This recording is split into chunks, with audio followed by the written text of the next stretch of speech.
Hello learners, welcome to my channel Shri केम ज्ञान। Basic introduction of organic chemistry series की ये third video है और इसमें हम बात करेंगे ऑर्गेनिक कंपाउंड्स के रिप्रेजेंटेशन के बारे में।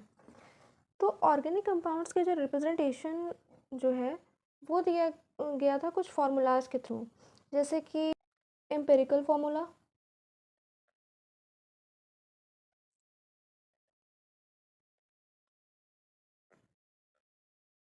मॉलिक्यूलर फार्मूला,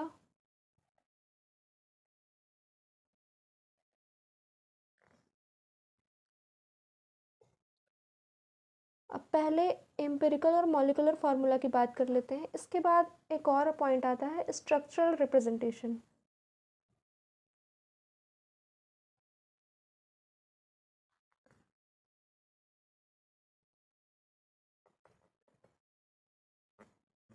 कहीं कहीं ये सारे एक साथ में भी पॉइंट्स दिए होते हैं, लेकिन हम इनको आपको अलग से करके दिखाएंगे, इनको कैसे रिप्रेजेंट करते हैं। तो सबसे पहले हम बात करते हैं एम्पिरिकल फार्मूला और मॉलिक्यूलर फार्मूला की, उसके बाद हम स्ट्रक्चरल रिप्रेजेंटेशन पे बात करेंगे। तो इसमें क्या होता है, एम्पिरिकल फार्मूला में किसी यौगिक का वो फार्मूला जो उसमें उपस्थित तत्वों के परमाणुओं के रेशियो को बताए। जैसे कि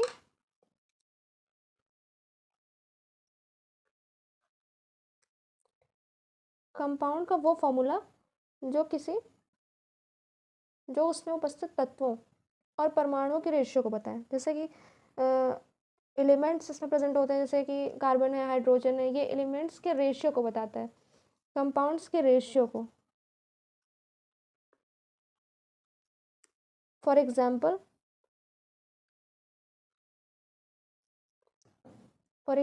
में आप क्लोरोफॉर्म ले सकते हैं। इसका फॉर्मूला क्या होता है, क्लोरोफॉर्म का फॉर्मूला आप सभी लोग जानते होंगे, CH3 होता है। इसको ट्राइक्लोरोमेथेन भी कह सकते हैं क्योंकि इसमें 3 क्लोरीन अटैच्ड है। और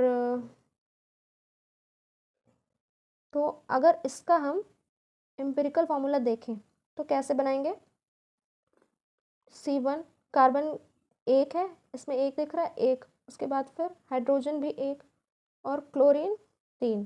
तो अब इसका रेशियो क्या हो, 1:1:3। ये किसके रेशियो में है, 1:3, 1:1:3 के रेशियो में। इसमें कार्बन, हाइड्रोजन और क्लोरीन 1:1:3 के रेशियो में। इसी तरीके से अगर आप देखें मीथेन का, देख लेते हैं। इसका तो मॉलिक्यूलर और रिप्रेजेंटेशन फार्मूला सेम ही होगा। देखिए इसमें कार्बन एक, हाइड्रोजन 4, तो 1:4 के रेशियो में होता है। इस तरह से ये जो एम्पिरिकल फार्मूला का रिप्रेजेंटेशन होता है वो रेशियो के फॉर्म में ये इसको हम दिखाते हैं। अब मॉलिक्यूलर फार्मूला की बात आती है, इसमें क्या होता है, ये एक अणु में उपस्थित परमाणुओं की वास्तविक संख्या को दर्शाता है। जैसे कोई मॉलिक्यूल है, उसमें जितने भी एटम्स प्रेजेंट हैं, उनमें जितने भी एटम्स प्रेजेंट हैं उनकी वास्तविक संख्या, जो जितने हैं, 2 हैं कि 4 एटम प्रेजेंट हैं एक मॉलिक्यूल में, वो दिखाता है। तो इसको और कैसे रिप्रेजेंट करेंगे, तो मॉलिक्यूलर फार्मूला का जो रिप्रेजेंटेशन होता है, इसका एक एग्जांपल ले लेते हैं, एथिलीन का ले लेते हैं।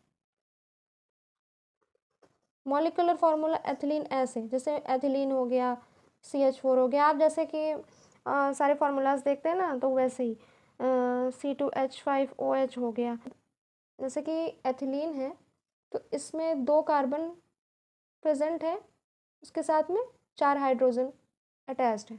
तो इस तरीके से ये जो सिंपलेस्ट फार्मूलाज आप देखते हैं बुक्स में, वो क्या है, उसके मॉलिक्यूलर फार्मूलाज हैं। अब हम बात करते हैं स्ट्रक्चरल रिप्रेजेंटेशन की। इसमें क्या होगा, इसमें डिफरेंट टाइप्स ऑफ फार्मूलाज इसमें भी बताए गए हैं, जैसे कि एक complete structural formula,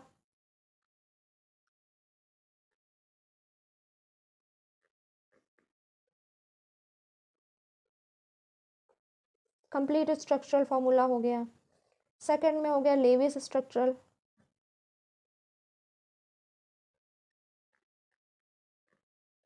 Levi's structure हो गया। और थर्ड में आ जाएगा condensed structure.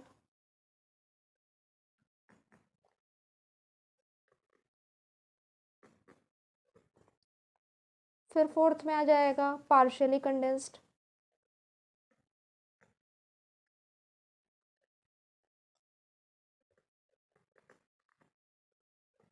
Partially condensed structural formula. और फिफ्थ में जो कि सबसे इम्पॉर्टेंट है, इसमें आप स्टार मार्क कर सकते हैं, इसमें आ जाएगा बॉन्ड लाइन स्ट्रक्चर।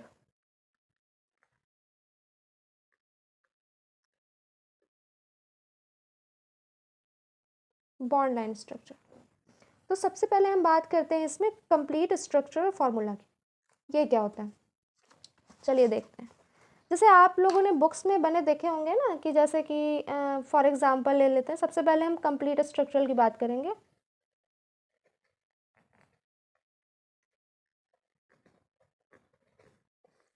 इसको कैसे दर्शाते हैं, इस फार्मूला को कैसे डिनोट, मतलब इस ऑर्गेनिक कंपाउंड को इस फार्मूला के द्वारा कैसे दिखाया जाता है। इसमें क्या होता है कि सिंगल बॉन्ड को एक लाइन से, डबल बॉन्ड को ये डबल लाइन से, ट्रिपल बॉन्ड को ट्रिपल लाइन से ऐसे दिखाते हैं और इसको ऐसे रिप्रेजेंट करते हैं। देखिए जैसे कि एग्जांपल ले लें आप, एथिल अल्कोहल का C2H5OH। तो जैसे ये है, मैंने इसको ऐसे लिखा, लेकिन कंप्लीट स्ट्रक्चर में ऐसे नहीं लिखेंगे, इसमें ऐसे लिखा जाता है। या तो फिर आप ऐसे लिखें, CH3 एक बॉन्ड बनाया, फिर CH2, फिर एक बॉन्ड बनाया OH। या तो फिर टोटली ऐसे इसको ओपन कर देंगे, CH3 CH2 OH। देखिए अब इस तरह के जो फार्मूलाज होते हैं ना, इसको कहते हैं कंप्लीट स्ट्रक्चरल फार्मूला। अब बारी आती है, अब जैसे कि अगर आप ऊपर आपने देखा था क्लोरोफॉर्म का एग्जांपल, अगर उसी को अगर हमको कंप्लीट स्ट्रक्चर में लिखना हो तो आप कैसे लिखेंगे, CHCl3 था, ये जो था, अगर इसको हम कंप्लीट स्ट्रक्चर में लिखें तो कैसे लिखेंगे, ऐसे। जैसे कि एक कार्बन है, इसकी 4 वैलेंसी होती हैं, 1 2 3। तो यहाँ से अटैच्ड हो जाएगा इसमें ये हाइड्रोजन, और यहाँ से ये अटैच्ड हो जाएगा Cl Cl Cl। तो इस तरीके से ये कंप्लीट स्ट्रक्चर में ये फॉर्म होगा। अब उसके बाद सेकंड नंबर पे हम लोगों ने ये पढ़ा था लेविस स्ट्रक्चरल फार्मूला। अब इसमें क्या होता है, अब इसकी हम बात करेंगे सेकंड नंबर पे लेविस।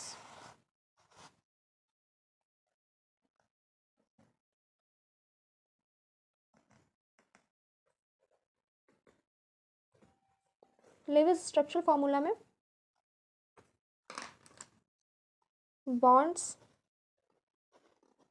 एंड लोन पेयर्स, इसका सबसे इंपॉर्टेंट कीवर्ड है क्या, बॉन्ड्स और लोन पेयर्स। लेविस स्ट्रक्चर, जैसे कहीं पे भी आपको स्ट्रक्चर देखते हैं, अगर उसमें बॉन्ड्स और लोन पेयर्स दोनों ही दर्शाए गए हैं तो वो क्या, कौन सा स्ट्रक्चर माना जाएगा, वो लेविस स्ट्रक्चर माना जाएगा। देखिए अब इसको कैसे, इसका एग्जांपल एक ले लेते हैं हम, एथिल अल्कोहल ही ले लेते हैं। जैसे कि आपने यहाँ पे देखा था कि यहाँ पे 4 वैलेंसीज इसकी ऐसे, ये सिर्फ इसमें बॉन्ड्स दर्शाए गए थे ना, और इसमें जबकि यहाँ पे क्या होता है, अभी आपको आगे चल के दिखाते हैं। ये देखिए जैसे कि एथिल अल्कोहल होता है C2H5OH, और इसको ऐसे भी लिख सकते हैं CH3CH2OH, इसको ऐसे भी लिख सकते हैं, चाहे ऐसे लिखें या ऐसे। अब इसको स्ट्रक्चर, कंप्लीट स्ट्रक्चर में ऐसे लिखेंगे, और लेविस स्ट्रक्चर में कैसे लिखेंगे, देखिए जैसे कि यहाँ पे कार्बन हो गया, 2 कार्बन है, 2 कार्बन ऐसे लगा दिए, फिर यहाँ पे एक हाइड्रोजन, हाइड्रोजन 4 वैलेंसी इसकी कंप्लीट, उसके बाद फिर यहाँ पे एक 3 वैलेंसी इसकी कंप्लीट, उसके बाद फिर फोर्थ वैलेंसी में इधर ऑक्सीजन अटैच करेंगे इधर। देखिए अब है तो सेम वैसे ही, लेकिन इसमें क्या होता है कि जो ऑक्सीजन होता है उसके लास्ट शेल में दो जो ये होते हैं 2 इलेक्ट्रॉन्स होते हैं।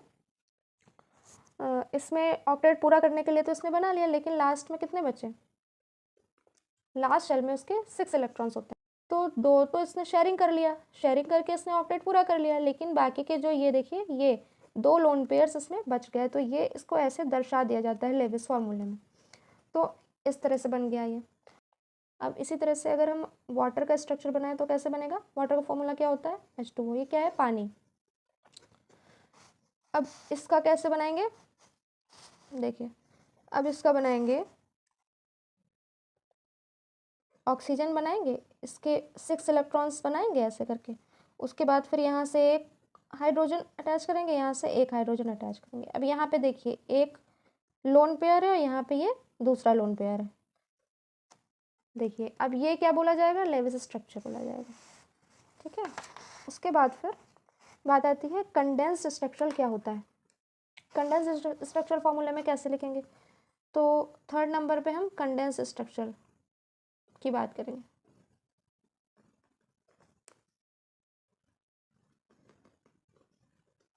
कंडेंस्ड स्ट्रक्चर फॉर्मूला में क्या होता है? इसमें बॉन्ड्स एंड लोन पेयर नहीं दर्शाए जाते। इसमें क्या होता है? सिर्फ क्या होता है? एटम के बीच की जो एटम्स होते हैं ना, एलिमेंट्स होते हैं, उनके बीच की केवल कनेक्टिविटी को शो करवाते हैं। जैसे कि एग्जांपल ले लें आप एथिल अल्कोहल का, तो जैसे कि मैंने ये यहाँ पे ऐसे लिखा था ना, इस तरह से, यही मतलब इसका ये एग्जांपल लिए, ये समझ लीजिए CH3CH2OH, इस तरीके से लिखा जाता है कंडेंस्ड फॉर्मूला, बिल्कुल कंडेंस्ड फॉर्म में। ना ही इसमें बॉन्ड दर्शाए जाते हैं, ना ही इसमें लोन पेयर दर्शाए जाते हैं, ना ही कि पूरा स्ट्रक्चर उसका खोला जाता है। पूरा स्ट्रक्चर इसमें फॉर्म नहीं करते हैं, इसमें ऐसे लिख देते हैं। और जैसे कि एसिटिक एसिड लिखना हो तो CH3COOH। ये नहीं है कि कार्बन ऐसे लिख रहे हैं फिर दूसरा कार्बन ऐसे लिख रहे हैं, उसमें बॉन्ड्स लगा रहे हैं किनारे किनारे से, वो नहीं, इसमें बस ऐसे ही बनाते हैं। ठीक है, और वाटर में भी ऐसे लिख देंगे H2O। और जैसे कि एक सिंपलेस्ट फार्मूला लिखे होते हैं बुक्स में एग्जाम्पल के, उसमें तो वैसे दिए जाते हैं। अब 4th नंबर पे हम बात करेंगे पार्शली कंडेंस्ड की, कि इसमें देखिए, इसमें नाम ही है इसका पार्शली, मतलब पार्शली ये कंडेंस्ड होता है और पार्शली क्या होता है, इसमें बॉन्ड्स कुछ दिखाए जाते हैं, कुछ लोन पेयर्स भी दिखाए जाते हैं, इस तरह का होता है ये फॉर्मूला। तो एक तरह से कहा जाए तो ये कंडेंस्ड और लेविस का और स्ट्रक्चर का कंप्लीट स्ट्रक्चर, लेविस और कंडेंस्ड फॉर्मूले का एक तरह का ये मिक्सचर होता है, इसको पार्शली कंडेंस्ड फॉर्मूला कहते हैं। तो इसके एग्जाम्पल में क्या आ जाएगा? CH3CH2, एथिल अल्कोहल का एग्जाम्पल लिया हमने। इसमें अगर एथिल अल्कोहल शो करवाए जाएंगे तो ऐसे, जैसे कि यहाँ पे भी बॉन्ड्स हैं, लेकिन देखिए यहाँ पे बॉन्ड्स नहीं शो करवा रहे हैं, यहाँ पे ऐसे करके ऑक्सीजन और हाइड्रोजन के बीच, और इधर जो ये एल्किल ग्रुप्स हैं इनकी तरफ। अब सेकेंड एग्जाम्पल में क्या देखेंगे हम? CH3CH2NH। अब इसमें देखिए CH3CH2NH NH2, इसमें देखिए क्या कर रहे हैं कि यहाँ पे देखिए बॉन्ड नहीं शो करवा रहे हैं और इस साइड बॉन्ड शो करवा रहे हैं, और यहाँ पे लोन पेयर भी है। ठीक है, तो इस तरह के जैसे स्ट्रक्चर कहीं बने होते हैं बुक्स में, तो उनको क्या कहते हैं? पार्शियली कंडेंस्ड कहते हैं। अब सबसे लास्ट में हम पढ़ेंगे सबसे इम्पॉर्टेंट, जो सबसे ज़्यादा इम्पॉर्टेंट है, वो क्या है? वो है बॉन्ड लाइन स्ट्रक्चर। अब हम पढ़ेंगे बॉन्ड लाइन स्ट्रक्चर।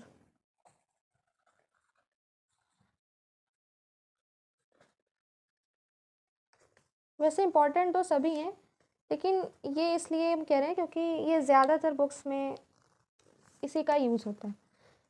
ये कैसे? जैसे आपने देखे होंगे ना कि इस टाइप में एक छोटा सा मॉडल बनाया है, देख लीजिए, इस टाइप में ये बने होते हैं जिग जैग ऐसे करके।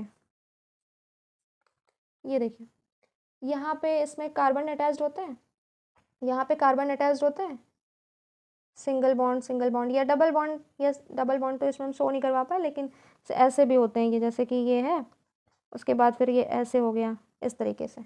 ऐसे जो स्ट्रक्चर्स है बॉन्ड लाइंस के फॉर्म में ये बने होते हैं इस टाइप के। ये देखिए, ये आप देख सकते हैं, ये देखिए, ये चेन फॉर्म मैंने बनाई है और ये रिंग फॉर्म मैंने बनाई है इस टाइप से। यहाँ पे ये कार्बन अटैच्ड होते हैं, ये देखिए। इस टाइप के स्ट्रक्चर जो होते हैं इनको क्या कहते हैं? Bond line structure. अब देखिए कि इसमें क्या क्या चीज़ें होती हैं। देखिए, इसमें सबसे पहले क्या होना चाहिए? इनमें कार्बन कार्बन रिप्रेजेंटेशन होता है केवल। बॉन्ड्स क्या कहाँ पे बनाए जाते हैं? इनमें बॉन्डिंग कहाँ पे दर्शाई जाती है? सिर्फ कार्बन कार्बन के बीच में, सिर्फ कार्बन कार्बन के बीच में। और अगर कोई हेट्रो एटम आ जाता है, जैसे कि हेट्रो एटम जैसे कि नाइट्रोजन, ऑक्सीजन, ये आ जाते हैं, तो उसकी भी प्रेजेंस इसमें बॉन्ड्स के थ्रू दर्शाई जाती है। और फिर लॉन्गेस्ट चेन बॉन्डिंग जो होती है, जैसे कि कार्बन कार्बन कार्बन, बहुत सारे कार्बन अटैच्ड हैं, तो ये लॉन्गेस्ट चेन जो बॉन्डिंग होती है वो जिग जैग मैनर में। लॉन्गेस्ट चेन जो होती है कार्बन कार्बन की, वो कैसी होती है? जिग जैग, जैसे कि ये मैंने आपको दिखाया ऐसी। ये देखिए जिग जैग मैनर में है ना, ऐसे जा रही है, फिर ऐसे, फिर ऐसे, फिर ऐसे, तो इसको कहते हैं zig zag manner. Longest chain जो होती है वो इस टाइप से दर्शाई जाती है। यहाँ पे कार्बन अटैच होते हैं, फिर सिंगल बॉन्ड, कार्बन बॉन्ड, फिर कार्बन, ऐसे। और उसके बाद फिर डबल बॉन्ड्स जो होते हैं, सिंगल बॉन्ड जो होते हैं उनको सिंगल लाइन से, और डबल बॉन्ड को ये डबल लाइन से शो करवाते हैं, और ट्रिपल बॉन्ड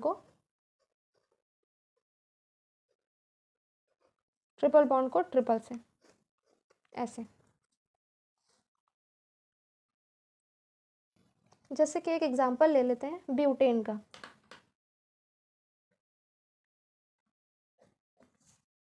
ब्यूटेन का एग्जांपल ले लेते हैं, तो ब्यूटेन में क्या होता है? C4 और H10, C4H। अब अगर बॉन्ड लाइन स्ट्रक्चर में लिखना है तो ऐसे थोड़ी ना लिखेंगे, बॉन्ड लाइन स्ट्रक्चर में लिखना है तो ऐसे लिखेंगे हम इसको। कैसे? जैसे कि ऐसे होता है ना, CH3 CH2 CH2 CH3, ऐसे लिखना चाहिए। लेकिन इसमें क्या करते हैं, ये चीज़ें रिप्रेजेंट नहीं करते हैं एटम्स, और जो इनकी इनके जो सिंबल्स होते हैं इनको ऐसे रिप्रेजेंट नहीं करते, इनको डॉट में, फिर बॉन्ड, फिर डॉट, फिर बॉन्ड, फिर डॉट। देखिए अब हम देखते हैं बॉन्ड लाइन स्ट्रक्चर के एग्जांपल्स।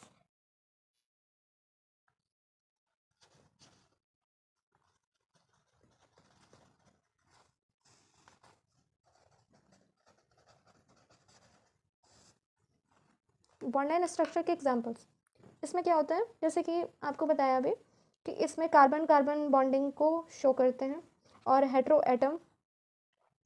एटम की प्रेजेंस को दर्शाते हैं। लॉन्गेस्ट चेन को क्या करते हैं? जिगजैग मैनर में ऐसे दर्शाते हैं। और सिंगल बॉन्ड को सिंगल लाइन में, डबल बॉन्ड को डबल लाइन में, और ट्रिपल बॉन्ड को 3 लाइन से ऐसे बीच में लगा करके दर्शाते हैं। तो अब इसमें एग्जाम्पल्स क्या आएंगे? सबसे पहला एग्जाम्पल हम लोग ले लेते हैं प्रोपेन का। प्रोपेन का फॉर्मूला क्या होता है? CH3 CH2 CH3, ये हो गया प्रोपेन। लेकिन अगर इसको इसी बॉन्ड लाइन स्ट्रक्चर में दर्शाना हो तो कैसे दर्शाएंगे? ऐसे दर्शाएंगे, यहाँ पे एक कार्बन, यहाँ पे, यहाँ पे। अब आइए देखते हैं एक, जैसे कि मैंने एक आपको मॉडल दिखाया था ये, तो ये बॉन्ड लाइन स्ट्रक्चर के फॉर्म में है। अगर हम इसमें देखें तो इसमें कितने, अगर इनको हम कार्बन माने तो इसमें कितने कार्बन अटैच्ड हैं? 5। तो ये क्या हो जाएगा? पेंटेन का एग्जाम्पल बन जाएगा। अगर हम यहाँ पे भी अगर कार्बन माने तो पेंटेन, हेक्सेन और हेप्टेन का स्ट्रक्चर ये कहा जाएगा। तो इसी तरीके से एक और जैसे एग्जाम्पल अगर इसका देखें तो साइक्लोहेक्सेन